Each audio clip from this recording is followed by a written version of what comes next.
Bagaimana jika kekerasan terhadap seorang anak terjadi di ruang terbuka, terekam kamera, dan orang yang paling bertanggung jawab justru memilih diam?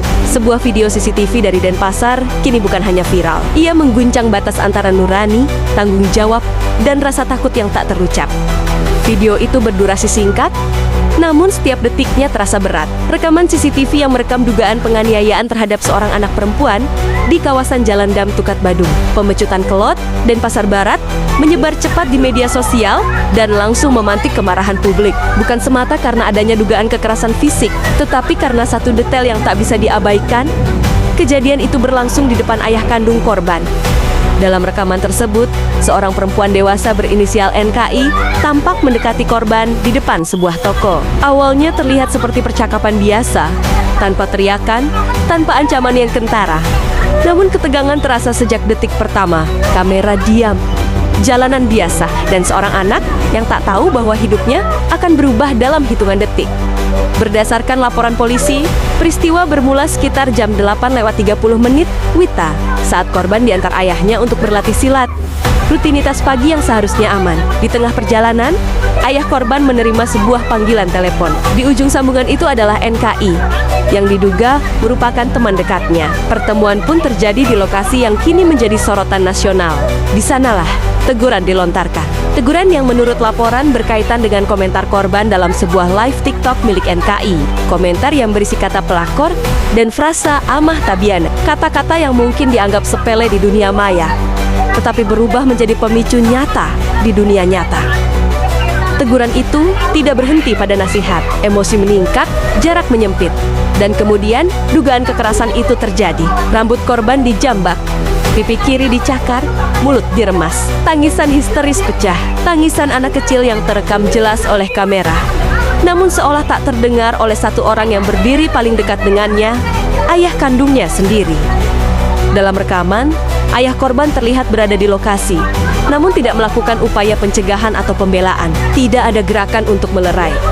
Tidak ada langkah maju. Keheningan itu justru menjadi bagian paling mengganggu dari video ini.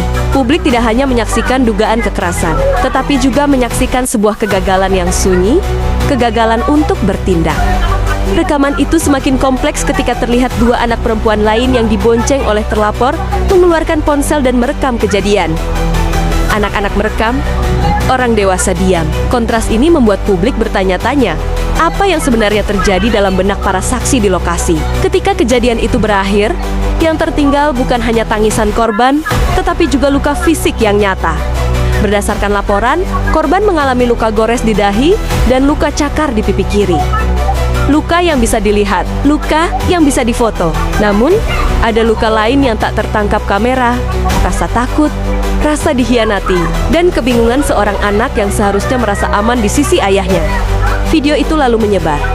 Komentar mengalir deras. Publik marah. Banyak yang mengecam dugaan tindakan kekerasan oleh NKI. Namun kemarahan itu berlipat ganda ketika perhatian beralih pada sosok ayah. Pertanyaan demi pertanyaan muncul, saling bertabrakan di ruang publik. Mengapa ia tidak melerai? Apakah ia takut? Apakah ia tertekan? Ataukah ada relasi yang lebih rumit antara dirinya dan NKI?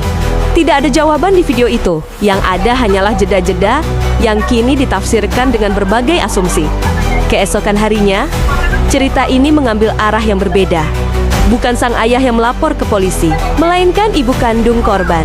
Dengan langkah yang pasti, ia mendatangi Polresta Denpasar dan membuat laporan resmi. Laporan itu tercatat dengan nomor LP atau B12I 2026 SPKT atau Polresta Denpasar atau Polda Bali. Angka-angka administratif itu menjadi simbol perlawanan seorang ibu yang memilih tidak diam. Dalam laporan tersebut, detail demi detail dicatat, waktu, tempat, dugaan perbuatan. Semua kini berada dalam ranah hukum.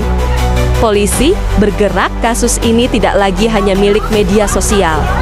Ia masuk ke ruang pemeriksaan, ke ruang penyelidikan, ke ruang yang menuntut bukti, bukan emosi. Namun publik terlanjur terlibat secara batin. Karena yang dipertaruhkan bukan hanya pasal, tetapi nilai dasar tentang perlindungan anak, tentang siapa yang berdiri di garis depan ketika seorang anak disakiti, dan tentang betapa mahalnya harga sebuah keberanian untuk bertindak.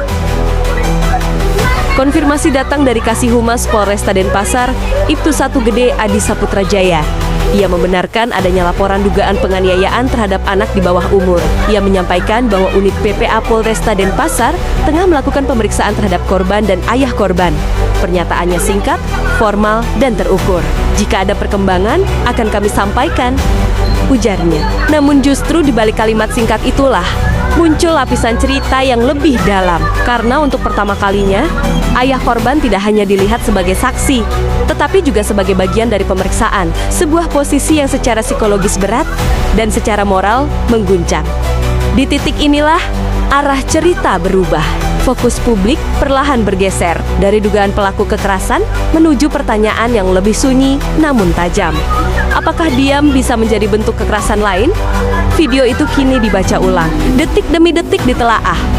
Setiap gestur diperhatikan, setiap jeda dianalisis.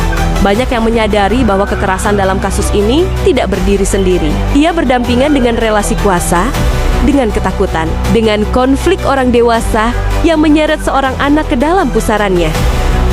Bukan pada siapa yang memukul, ada pada siapa yang tidak berbuat apa-apa. Dalam dunia hukum, tindakan dan kelalaian adalah dua hal yang berbeda. Namun dalam dunia moral, keduanya bisa sama menyakitkannya. Publik kini bertanya-tanya, jika kekerasan terhadap anak terjadi di tempat umum, terekam CCTV, disaksikan orang tua kandung, lalu apa lagi yang dibutuhkan agar seseorang mau bertindak? Apakah rasa takut lebih kuat dari naluri melindungi? Ataukah ada rahasia yang belum terungkap? Pertanyaan-pertanyaan itu menggantung, tidak dijawab oleh video, tidak dijawab oleh laporan polisi, dan mungkin belum siap dijawab oleh siapapun. Inilah bagian cerita yang memaksa kita membaca ulang dari awal, bahwa tragedi ini bukan hanya soal satu kejadian, melainkan tentang sistem emosi yang runtuh dalam hitungan detik. Kasus ini masih berjalan. Fakta akan diuji, proses hukum akan menentukan siapa bertanggung jawab secara pidana. Namun di luar ruang sidang, ada ruang lain yang tak kalah penting.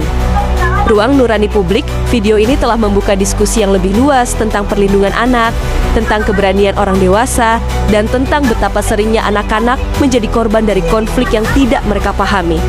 Bahasa hukum akan berbicara dengan pasal dan bukti, tetapi bahasa manusia berbicara dengan rasa bersalah, ketakutan, dan penyesalan yang sering datang terlambat. Dalam banyak kasus, kekerasan tidak selalu hadir dalam bentuk pukulan.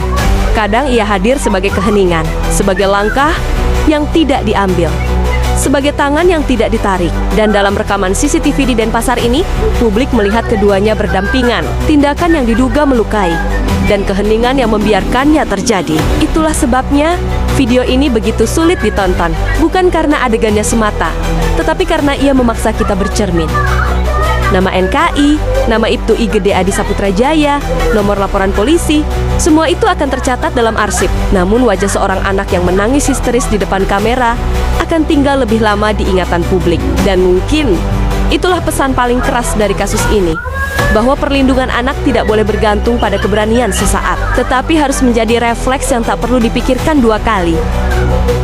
Karena pada akhirnya, pertanyaan terbesar dari peristiwa ini bukanlah siapa yang salah, melainkan siapa yang akan berani memastikan hal seperti ini tidak terulang. Jika suatu hari nanti, kamera kembali merekam kekerasan di depan mata kita, apakah kita masih akan berdiri diam? Ataukah kita belajar bahwa diam dalam kasus tertentu bukan lagi pilihan?